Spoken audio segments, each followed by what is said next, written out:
Hello and welcome back to another episode of Soul Focused Radio. This is your host, Martin Friedman, and I'm joined once again by our CEO of the Soul Focused Group, Ragiva Mahdi. Yes.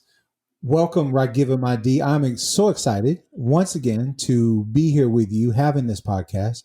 And this one I'm really excited about because we're going to talk about one of my favorite words. And one of my favorite words is the word empower. We're going to talk about what does it mean to be empowered, right? And I love this word. I think you and I share this in common. We both love to break words down, right? Right. And, em in Latin means to give, right? And so empower or empowered, literally what it means to be empowered, it means to give power or that somebody has given you power, right? So we've talked about this a lot over the years that to give someone power, empower means that you're the one controlling the power and you can also withdraw it at any time. So I'm really excited to hear from you exactly what you think it means to be empowered.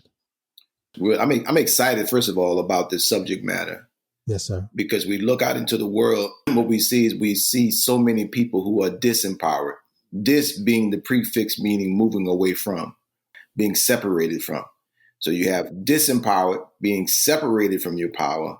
And then, as you said, the M is Latin. Yeah, Latin root to give, or not root, but Latin prefix to give. To give. Now, here's the irony of this is that disempowered is to be distracted from, to move away from your power. And empowered is just to give yourself the power you once were distracted away from, to give it back to yourself. The biggest misconception of empowering somebody is that you are actually giving power to someone else, which is never the case because we all have our own power. We all self-contained with power. But what we can do is we help people to understand that they don't need permission. They don't need permission to exercise the power that they already have. In fact, they need to accept responsibility for it. You know, so many things that we've been taught and socialized to believe have been designed to distract us, because that's what I believe disempowerment actually comes from, being distracted from ourselves, like being with yourself 24 hours a day and still coming out not knowing who you are and why you're here is an indication that you were distracted from yourself, and your natural self is your power. So being empowered means I'm no longer distracted from myself. I'm highly self-aware. I'm learning how to utilize all of my gifts and my abilities to benefit me first and then others second. In that order, because to be empowered has to be where I'm able to fulfill the desires of my own heart first in order for me to be able to feel and know that I have power. So, yeah, thank you for clarifying that, because the definition that I was using is one that falls in line with when we talked about disempowerment. We said that it comes from external sources, right? That it's an external process of disempowerment. And there's a false idea that I came in contact with when I was working in social service nonprofits. You know, literally, I worked for an organization where the CEO would pass out cards that said that she was in the empowerment business, right? So that's an external process saying we're giving power to other people. We're empowering poor women that are experiencing poverty. We're empowering poor children and poor families that are experiencing poverty. So what I hear you saying is that continues to buy into the idea that we can get power from external sources, and that there's a false narrative there. Right.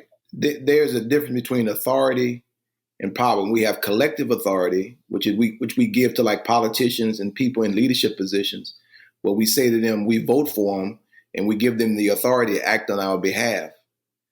That's authority. Power is a little different. You know, we do have collective power that systems and institutions make up. And once again, that is given to the systems and institutions by us. So our individual power is collectivized to create collective power or systemic power. The reality is the only way we really lose our power or become disempowered is if we are distracted from it or we move away from it in our own thinking.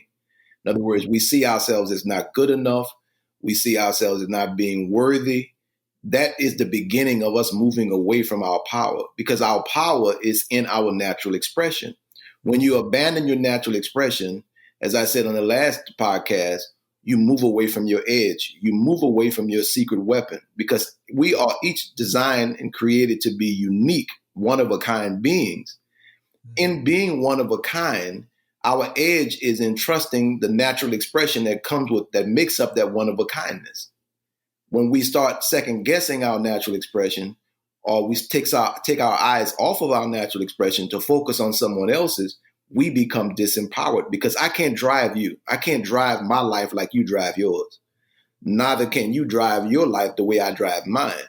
Right. Because we are designed to do something different. But if I'm watching you all the time, Martin, and not paying attention to my own natural propensities, my own natural strengths, then what happens is I don't learn how to utilize the abilities I possess naturally within myself.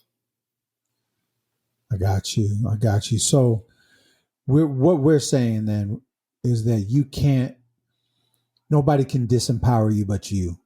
And therefore nobody can empower you but you. So, Ultimately. What it means to be empowered ultimately, right? So what it means to be empowered is finding our own power despite external attempts at disempowerment through everything we talked about in the last podcast, race identity and gender identity and identity around sexual orientation or ability or age or any of these things, right? We're saying that the only way that you can be disempowered is if you start to internalize those things about yourself. Therefore, to be empowered, you have to start to internalize exactly who you are, being 100% on your own side. Right. That brings me to the conversation about rejection, right? Because when we talk about disempowered and being empowered, we are talking about the difference between rejection and redirection. So if a stranger who does not know you were to say something derogatory to you, somebody that you are not even interested in, whether or not if they accept you or not, when they would say something derogatory, you would not even get upset because you know that they don't know you and you're not trying to gain acceptance from them. So you just brush it off. That for you, that would be like, oh, that person need medication or something, right? But if it's someone who you want approval from, someone you want to be accepted by, then when they turn you down, they say something derogatory to you, you take it as rejection, right? Mm-hmm. Have you experienced that before? Have I? Absolutely. Right. Absolutely, I have, yes. Right. But when that's being disempowered, because what's happening is the way you are looking at yourself, you have shifted authority over to someone else to determine for you whether or not you're good enough or not. Right. When that happens, it puts us in a position of disempowerment. Now, when we are empowered, meaning we are not turning over our power to someone else, we are beholding of our own power. When someone we want to be accepted by says they want to accept us, we take it as redirection, not as rejection. In other words, we take it as you are just telling me I'm not the right one for you, or you're not the right one for me. Thank you for not wasting my time. It creates a different state of mind in which we operate from when we are in our power. Think of empowered as another word of saying, I'm in my power. Because that's what it's really saying phonetically. I'm in my power. I'm empowered. I'm in it. I'm not being moved by nothing on the outside of me to let go of my power. Listen, this world figured out a long time ago the best way to stop people from being as powerful as they can be is to get them to stop themselves. The only way to get people to stop themselves is to get people to doubt the very essence of their power, which is their natural expression. So the minute you start trying to be like someone else, you are out of your power. That's disempowerment. Empowerment is being in your power, meaning being in harmony or in alignment with your natural expression. You are not trying to be anyone else but you. I laughed earlier when you asked me had I ever experienced that before. And I would say, I'm 57 years old. I would say I've lived the majority of my life looking externally for validation. Right. And, that's been that's a family thing for me. A thing that definitely took place in terms of the anti-racist organizing movement, that I've been a part of for more than 26 years.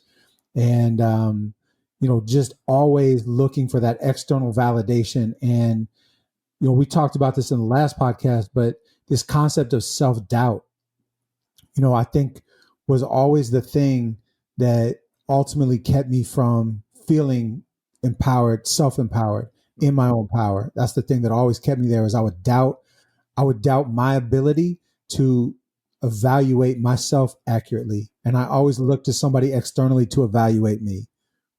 Well, the world sets us up in terms of programming, where we make ourselves accessible to want to hear what other people think about us and to want to hear how other people see us. And then based upon that, we then turn over, without even realizing, unconsciously, we turn over authority to someone else. And we essentially say, tell me who I am. Tell me what my worth is. Tell me if I matter. And when someone tells you that you don't matter, someone tells you that you're not worth very much, then you live into that identity.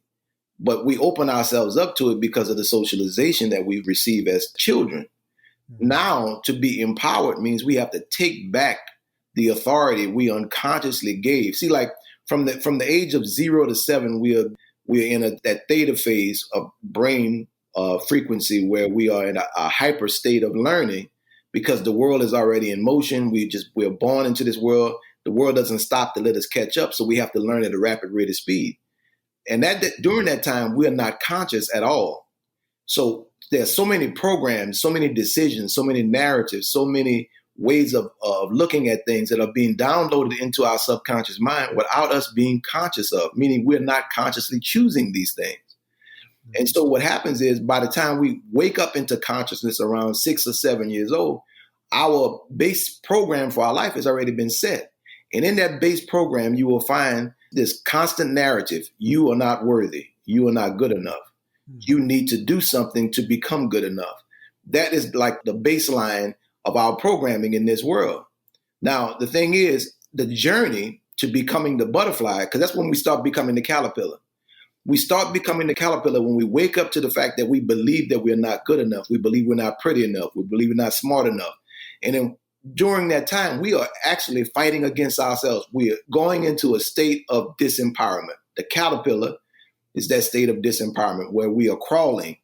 And it's most symbolic, because in nature, there's nothing wrong with the caterpillar, but symbolically, and when you look at it in comparison to human beings, it's a good picture of what happens within ourselves. How even though we have all these magical abilities, how when we are not in harmony with ourselves, we end up having to crawl and just barely survive in order to make it. Right? Right. So then when we become conscious, which for most of us, we don't become conscious of, really conscious of these programs until we may be 40 years old. The average one of us don't wake up till we're 40. And the reason why we wake up is because we see ourselves on the yellow brick road, but we never get to the Emerald City. Is that constantly, we're almost there, but we never get there. And, if you think about Dorothy's story of the Wizard of Oz is symbolic. Her getting to the Emerald City is telling you that she wanted to get to where she wanted to get so bad that she was willing to do anything to get there.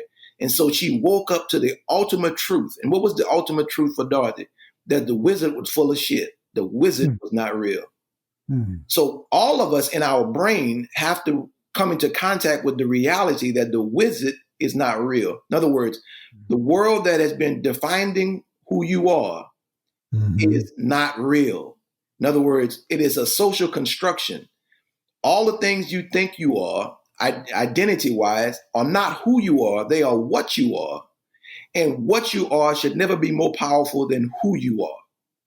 So when we start wanting to reclaim who we are, we start wanting to express our natural expression, it is then we start the transformation process into the monarch butterfly, or into the butterfly, where we begin to spread our wings and live our life fully. That's empowered. We are putting our arms around our natural expression. We're loving on ourselves now, as opposed to looking at ourselves from a dirty lens that says we're not enough, we're not pretty enough, we're not smart enough, we're not light enough, our hair is not straight enough. Whatever the bullshit is that this world has taught you, we got to leave that stuff behind in order to become empowered, to be with your power. Yeah, thank you for that. I have a question for you. I hear you use, and I think, all of us, that talk to you and our listeners on these podcasts, we hear you use the terminology of the world a lot. Right. If the world tells us, the world lies to us, the world is a social construct. Can you just break that down for a minute? What do you mean when you say the world lies to us, the world tells us? What do you mean by that? The world for all of us is that which existed before you came into this reality.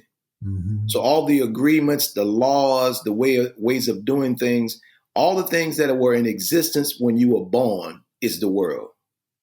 Okay. So it's everything that comes before you was the world, and the world is then communicating what the world communicates.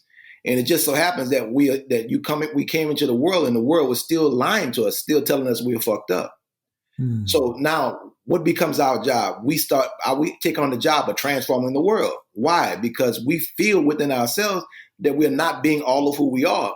And we say to ourselves in our own heart, there must be more to me than this. There must be more to life than this. And then so what we do, we set out to change the world, right? So what we are trying to do is change the world so that the world will start emanating a different message to those that the children are being born.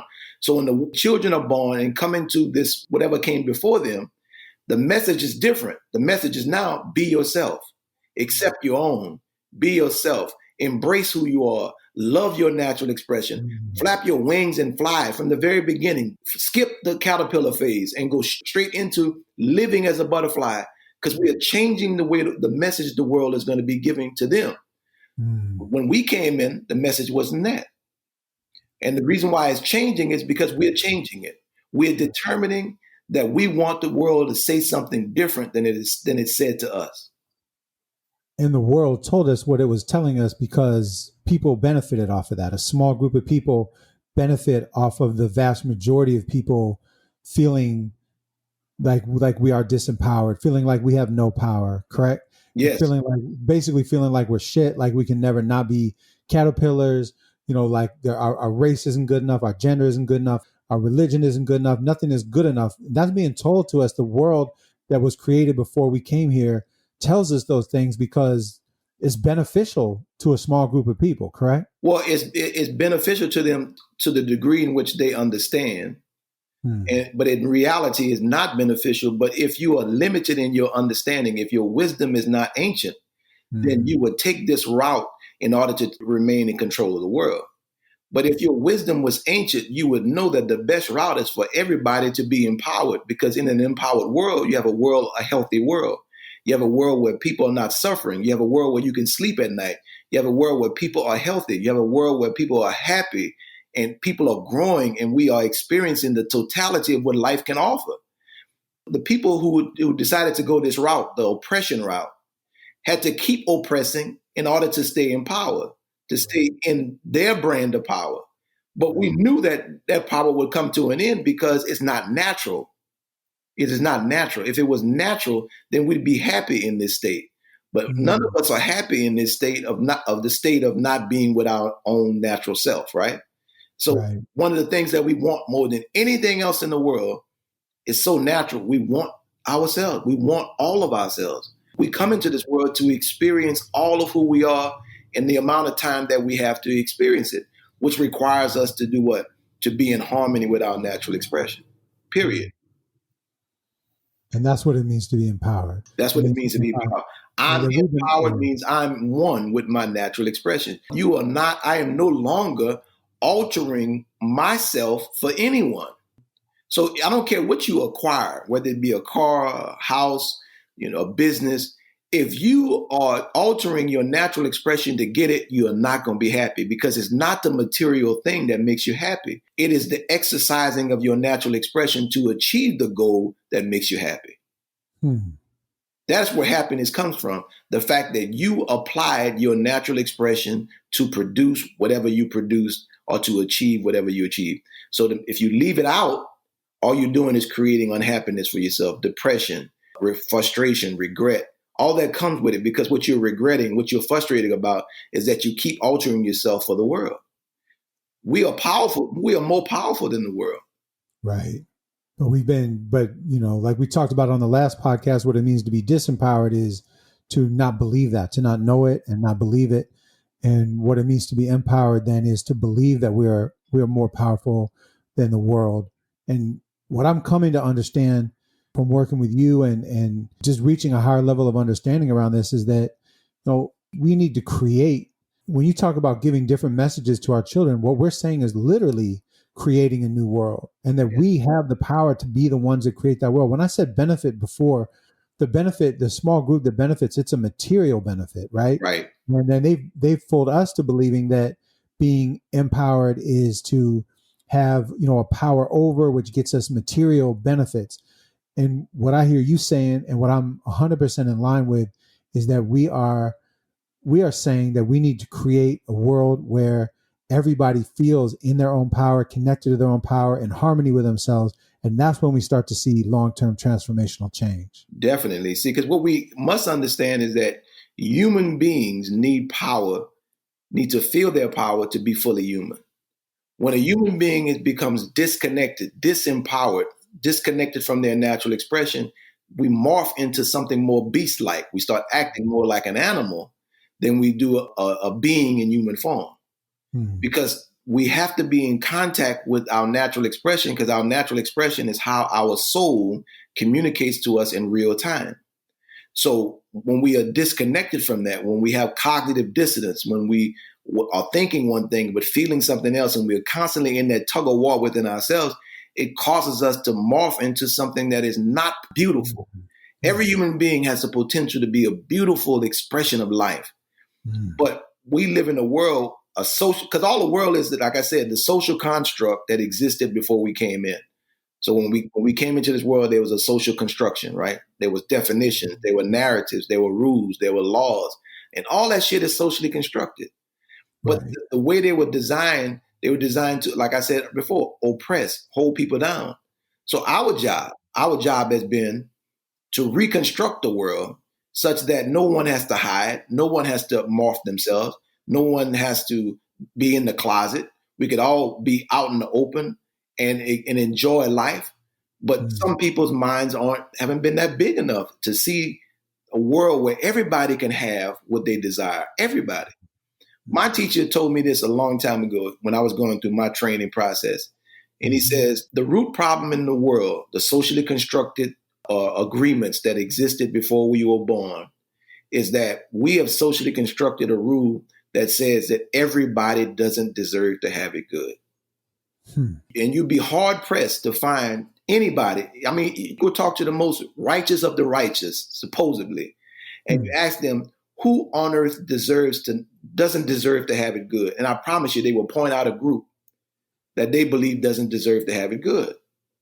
And as long as that idea is socially constructed into our mind, into our way of thinking, we're going to have a problem.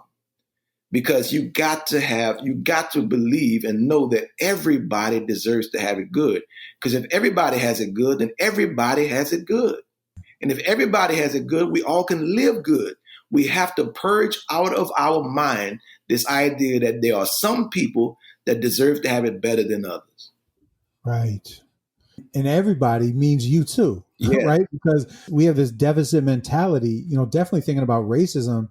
Like, white folks feel like if we give up our power over, there's a collective unconscious belief in this, even if there's on a conscious level, we don't believe this. I believe that there's a collectively unconscious belief that if we give up what we see as power and access, and, that we disproportionately deserve the good, that bad things will happen to us. But what you're saying, and I want you to say it again, is that everybody deserves good. Everybody means you still, us still, right? Everybody. Yes, we definitely have to include ourselves in that, because if we don't include ourselves in that, then we're a hypocrite.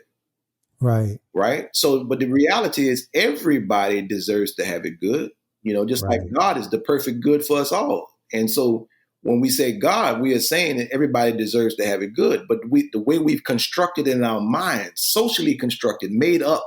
In other words, we told ourselves a story over and over again that there were certain people that didn't deserve to have it good. And then we started warring and killing each other based upon that idea. But the reality is we have to go back to what it was in the garden before the social construction that everybody doesn't deserve to have it good, or before the social construction that there's something you have to do in order to qualify to be who you already are. Mm. Mm. See, because your natural expression, you don't have to qualify to be your total self. All you got to do is accept your own and be yourself. This world tricked us, the social construction, the messages tricked us into believing that there was something we had to do to qualify. You're not pretty enough, so then you got to go get some surgery. You got to do some stuff. You know, you're not smart enough, so you got to go to the schools and you got to get a whole bunch of degrees and whatnot.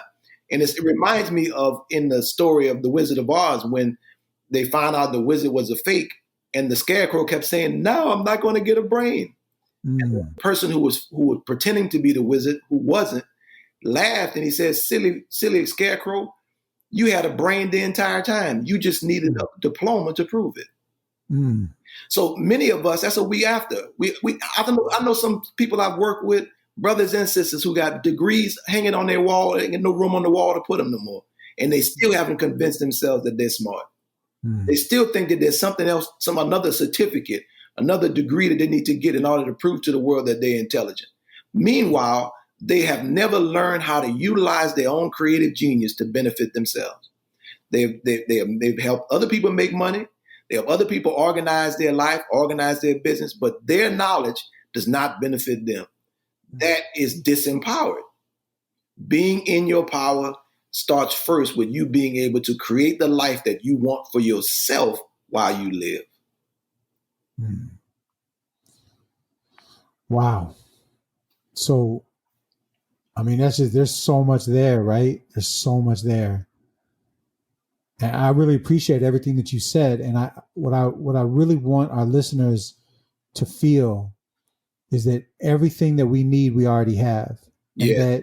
that being empowered is not an external process, but it's really a process of coming home to who you already are and understanding that being in that genius state at 5 years old, that we have always had everything that we've needed to be happy, creative, joyful, productive, everything that we've always wanted to be in our lives, we've had it the whole time. And it's a process.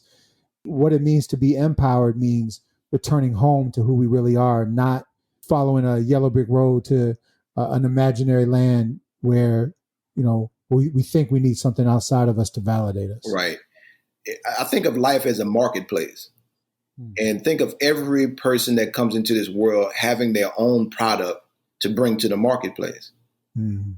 The only way we can deliver on that product, though, is if we accept our own and be ourselves. The minute we start altering ourselves, suppressing ourselves, holding ourselves back, trying to be more like someone else, we then we forfeit the product that we came into the marketplace to deliver. Mm. We all have something to trade, and the whole entire universe is built on that trading system. You know, so we say we live in a supply and demand universe, but that's not all the whole story. We live in a supply, demand, and deliver universe. So there's an onus on each of us to deliver what our unique, one-of-a-kind self was designed to bring into the world in this marketplace. Most of us have given up our product. So we're wondering why we're not doing so well, why we're not happy, why we don't feel fulfilled. It's because you've given up on your product. And guess what your product is? Your natural expression. That's your product. That is the key to your power. And you're the only one that has it, the only one that can sell it, right? Yeah. It's unique. It's unique to every one of us. Yeah. And not to be emulated, you know, not to be copied, just to honor that that's who you are, not always trying to be someone else. It's amazing how the world, as you say, has convinced us that we are not going to be successful until we're somebody else. Damn, that's deep, Martin, because could you say it again? Because what you said is a mouthful. I said that the world has convinced us that we will not be successful, we will not be beautiful until we are someone else. That's what the world has convinced us. So as you said, we change our hair, our lips, our hips, you know, we change everything in order to we feel like we cannot be validated unless we're somebody else. And now imagine how could that not be like the caterpillar crawling on the ground, struggling within yourself, going from frustration to unhappiness to depression, disappointment. That's the constant life. Why? Because the beauty, the majesty, the royalty that you represent, you are in denial of. You are declaring that it's not in you, that it's outside of you. And then you spend all of your life down there looking outside of yourself for what you were born with from the very beginning when you came into this world. It's time to turn back around and go home.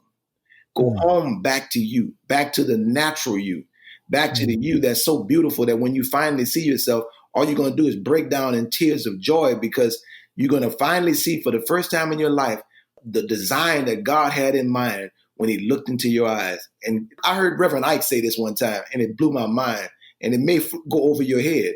But he says, I want you to imagine that God imagined you exactly as you are.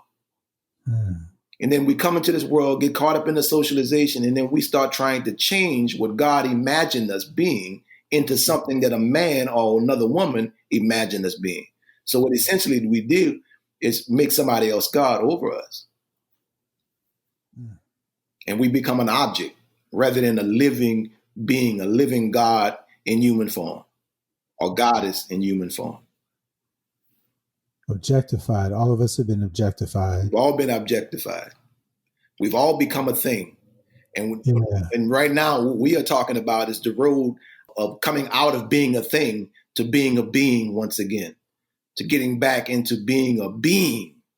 Albert Einstein said this, and I think it's very important. He says, when the bees go, not too long after we go. And when I hear him say bees, I don't just think of the bees that pollinate the flowers. I think of the idea of being, that when the being in us goes, not too long after we go. In other words, when we give up being who we naturally are, we become something other than human beings. We become beasts in human form or robots. That's powerful. And as you always say, we're not human doings, we're human beings. Right. Once we see that, we're the ones that get to judge who we are, get to define who we are, and it's not defined by what we do. The sooner that we realize that, the better we're going to be, and the better this world is going to be too. Yes. Well, Ragiva Madi, I appreciate you as always. I appreciate all of the wisdom that you've shared with me and our listeners, and just encourage everybody, reminding everybody that this is a journey we're on together. That this is not just about one individual's wisdom, but this is about all of us realizing our own wisdom, being in our own genius, and we want you to walk with us on this journey. This is not a journey to be followed. Nobody's trying to be followed here. We want us all to be walking side by side to a better world. We want you to spread the word about what we do. You listen to us because you like what we talk about. You listen to us because you want to walk side by side with us on this journey. We want you to share that with other people. Come to soulfocusedgroup.com. That's soulfocusedgroup.com. Look at our offerings. Listen to all of our podcasts. If you don't want to go there to listen to our podcast, go to Spotify and listen to our podcast. Go to iTunes and listen to our podcast. Join in with this journey with us. We want you to know that we love you. We care about each and every one of you, right? We want you to be safe. We want you to be well. And we want more than anything, we want all of you to stay soul focused.